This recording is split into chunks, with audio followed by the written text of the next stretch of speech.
What if Draco Malfoy was sorted into Gryffindor? What would happen if he became friends with Harry and Ron and began to question what his parents had taught him his whole life? Follow along on this magical Harry Potter What If as we discover what would happen if Draco joined Dumbledore's army to fight against the same cause that his parents were working towards. Holidays had become easier as his time at school continued. At first, Draco wasn't sure what to do. He had always spent time with his family for the holidays, and the school breaks were to be no different. Now he only went home during the summer breaks, and that was only because he had to.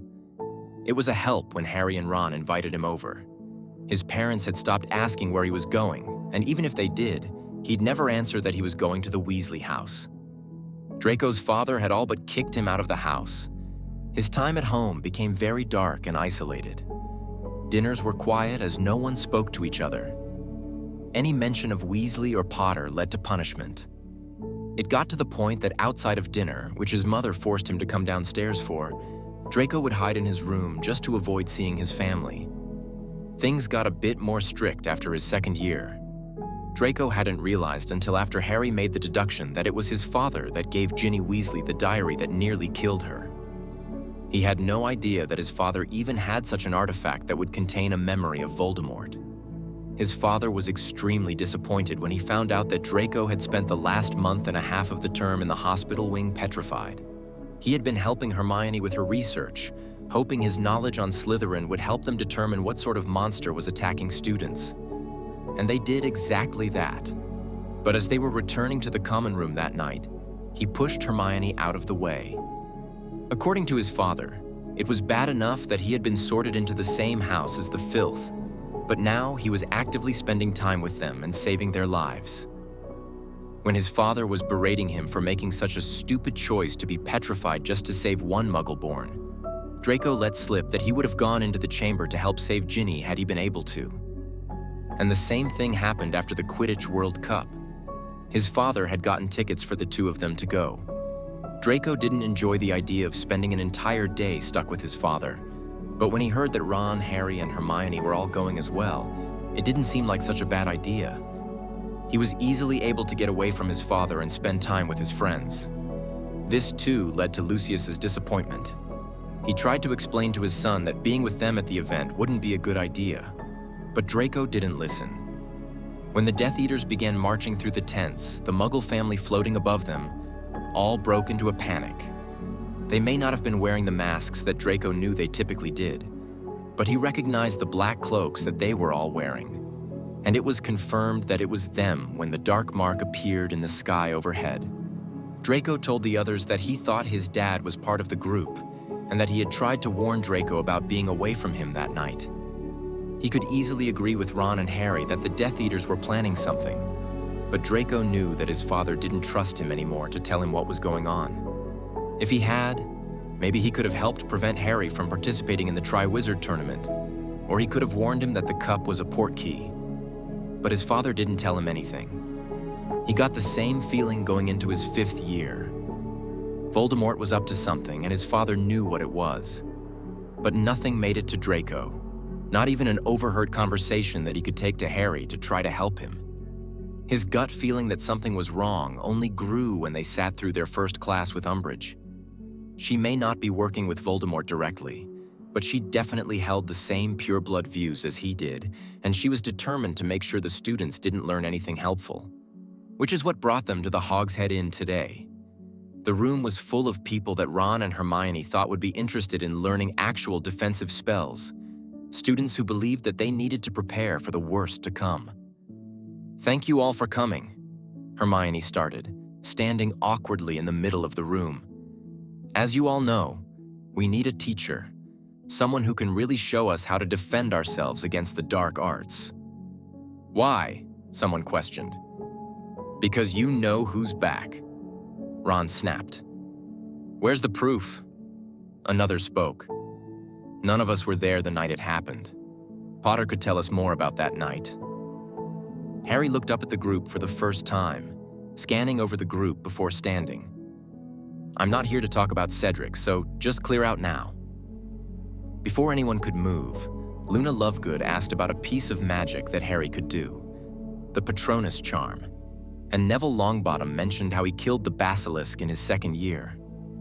Ron brought up how he took on dozens of Dementors at once. And last year, he really did fight off you-know-who. Draco ended, leaving most of the room satisfied that they were here for a good reason. And what about you, Malfoy? We're supposed to trust you. Michael, a Ravenclaw boy, and the first to speak out against Harry. For all we know, you're helping them. Draco hesitated, looking to his three friends and then down at his feet. Draco is not like his parents. Him being here should be enough to prove that. Hermione defended him first. He stopped Hermione from being petrified. Ron shook his head. He's here to help. 30-some students signed the parchment with the intention to learn defense against the dark arts with Harry. They would need a place to practice, some place where teachers, and more importantly, Umbridge would not find them. It was only a few days later that Neville found the Room of Requirement, a magical room that only appeared when someone was in real need of it. It would be perfect for the practice sessions, with plenty of space for the students to learn new spells. With Harry's help, the students were able to learn a number of spells that were not being taught in class this year. Disarming spells, stunning charms, even more advanced spells. Ginny had mastered Reducto, causing one of the training dummies to turn to ash. Everyone had the most fun when it was time to learn the Patronus charm. It took a fair bit of practice, and for what seemed like weeks, they were only able to create blue wisps with the spell. It took numerous attempts before anyone was able to create a corporeal Patronus. This was one that Draco struggled with. In order to fuel a Patronus, you had to think of the happiest memory you could. The happy memory would create the protective shield and defend against whatever dark magic you were trying to protect yourself from. And that's what held up Draco. He couldn't think of a happy memory to use. His most recent memories, obese that were constantly going through his mind, were all those of his parents' disapproval. His parents ignoring him, his father's abuse, his father trying to bring back Voldemort and succeeding. Everything that he was trying to do with his life, and the friends he had made, his dad was actively fighting against it. "Are you doing okay?" Hermione questioned. She had gotten her Patronus to work weeks ago. Her corporeal form was an otter. "I don't think I can do this one." Draco sighed. He could see across the room as another student produced their Patronus. "I can't imagine what you're going through at home." Hermione nodded. "I can't say that they'll suddenly accept the way that you're choosing to live your life. But I can say that you have people here who care about you. Who would have thought the son of a Death Eater is here with Muggle-borns and half-bloods trying to create a secret army?" Draco chuckled lightly. "We're not our parents, no matter how much they try." Hermione gave him a light pat on his shoulder. "Let me know if you need any help." Draco forced his parents to the back of his mind, though the thoughts would leave completely. He tried to think through his time at school. What was a memory that made him feel truly happy? It took him a while, but he finally decided on a day from his first year. His father had sent him a howler, claiming him a disgrace to the family name for being sorted into Gryffindor. But more importantly, after he ran out to the courtyard to be away from any prying eyes, Ron and Harry had come outside to eat breakfast with him. It was the first time, even with his parents before he had been sorted, that he had ever felt welcomed. And it was with the last two people who he expected to trust him. Draco tried the spell again. Expecto Patronum. The tip of his wand had a few smoky wisps fly into the air, only for them to quickly dissipate. It wasn't close to being a full Patronus, but it was a start. Draco spent hours in the Room of Requirement, far past when Harry called the end of the meeting. All of his focus was on the memories he had made with his friends. He did get his corporeal Patronus until the next practice, and then it was late after the meeting was over. He had gotten so excited when the Patronus formed, a heron that flew around the room, leaving a trail of blue smoke with it. He watched the bird fly about until it slowly faded away, no longer fueled by the spell. It wasn't until the spell was gone that he had noticed that Hermione and Harry were standing near the door. "Hey," Draco smiled. "What are you two doing here?" You didn't come up for curfew? I figured you were still here. Harry explained. Congratulations. A corporeal Patronus isn't easy. A heron, Hermione smiled. Known for its determination and intelligence.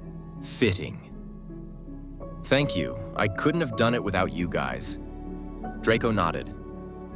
Come on, it's late. We've got class tomorrow. The rest of the year seemed to spiral so quickly. Everything changed for the worst, and it kept going. Everyone had tried to pass off Harry's vision of Mr. Weasley being attacked as a one-off or some kind of conscience. But Harry kept having other dreams like it. The strange room of blue orbs, floor to ceiling with shelves.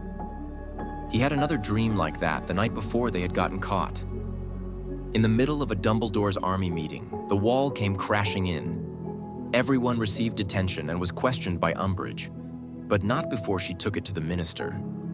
Dumbledore's army, a conspiracy and plot to overthrow the ministry for Dumbledore to take over. Harry attempted to explain that he had been the one to start the group. However, Dumbledore allowed himself to take the fall.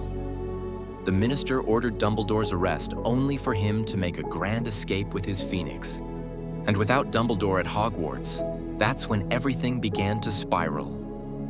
Umbridge had been put in charge of the entire school. There was no way to do anything outside of class, leaving the students to only study for the upcoming exams. The dreams were becoming more frequent for Harry, though his occlumency lessons with Snape had abruptly stopped. Fred and George Weasley decided to drop out of school, dropping a swamp of their creation in the middle of a corridor and leaving the school grounds. Hagrid was fired from the school, running from the grounds with his dog before anyone could attempt to move him from the property themselves. Professor McGonagall ended up at St. Mungo's due to a stunning spell she had attempted to help Hagrid only to be hit by one of the ministry workers. And if all of that going on wasn't stressful enough, the fifth years had to take their OWL exams in preparation for their next couple of years at school, and eventually, their careers. It was the last day of exams. Everyone thought that they would finally be able to breathe when Harry had another dream.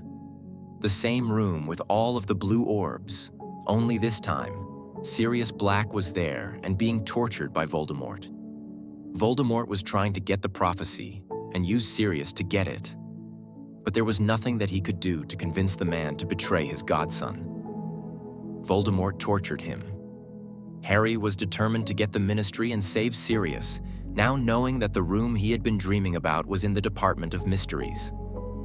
The night was a whirlwind of events, but they all seemed minor once Draco arrived at the ministry. Harry had tried to use the Flu Network to get to the ministry only to be caught by Umbridge. She intended to torture him when there was no more Veritaserum for her use, and she was certain that Harry was trying to go to Dumbledore. Hermione tricked her into believing that there was a secret weapon hidden in the Forbidden Forest, only for them to run into centaurs. It was lucky for Hermione and Harry that the centaurs were already riled up and mad with the ministry. They were able to take care of Umbridge. 7 of them went to the ministry to save Sirius. Ron, Harry, Hermione, Luna, Ginny, Neville, and Draco. Once in the Department of Ministry, Harry searched for the shelf number that he had seen in the vision. However they stood in an empty corridor, there was no one here. I don't understand. He should be here. Harry spoke, nearly out of breath. Harry! Neville was looking at one of the prophecies. This one has your name on it. As Harry held the ball, Draco could hear footsteps approaching them, followed by a small laugh, one he recognized. Look who it is, the boy who lived. Draco took a few steps back as he heard his father's voice get closer. Where's Sirius? Harry's wand, along with the others, was now pointed at the Death Eater who approached. You should know the difference between dream and reality. The man removed his mask with a wave of his wand, only confirming who Draco already knew the man to bed. You saw only what the Dark Lord wanted you to see. Draco didn't know what to do. He didn't know if he could fight his own father. You do anything to us, I'll break it. Harry threatened, his grip tightening around the orb. Another laugh echoed through the room, one he recognized. His aunt. Bellatrix Lestrange. Neville tensed up. I know you have plenty of questions about your parents, the meaning behind your scar. I've waited 13 years, Harry paused. I can wait a little longer, now. Each person cast Stupefy, though not all of them were pointed towards Lucius Malfoy. Draco had been so caught up watching his father, he hadn't noticed the other Death Eaters surrounding them. The group began running, desperately trying to get to the exit. Draco! Lucius suddenly appeared in front of him. Stop this nonsense. The Dark Lord needn't know that you've been associating with mudbloods.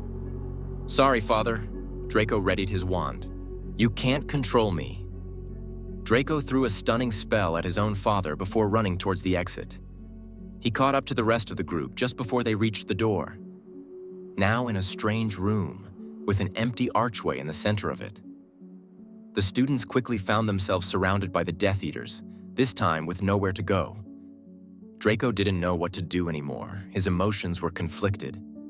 He was so happy that he and his friends were able to get out of the Department of Mystery without much injury to themselves. However, he had just watched Harry's godfather be killed. Sirius Black was gone, the only person Harry still had to call family. And Draco had finally stood up to his father, just as he had always hoped he would be brave enough to do. But he watched as the Ministry arrested the Death Eaters that had attacked them. He had to stand there and watch as 2 Aurors carried his father off to Azkaban. He felt sick to his stomach, and that feeling only got worse when he arrived home for the summer. He could see the look of disapproval over his mother's face when he walked into the family home. It surprised him that instead of receiving a scolding and explanation to why he shouldn't be around Potter anymore, his mother pulled him into a hug. It brought a bit of relaxation for him, but he had too many questions to unnerve completely. His father was in jail, and there was no way he was in good standing with Voldemort anymore.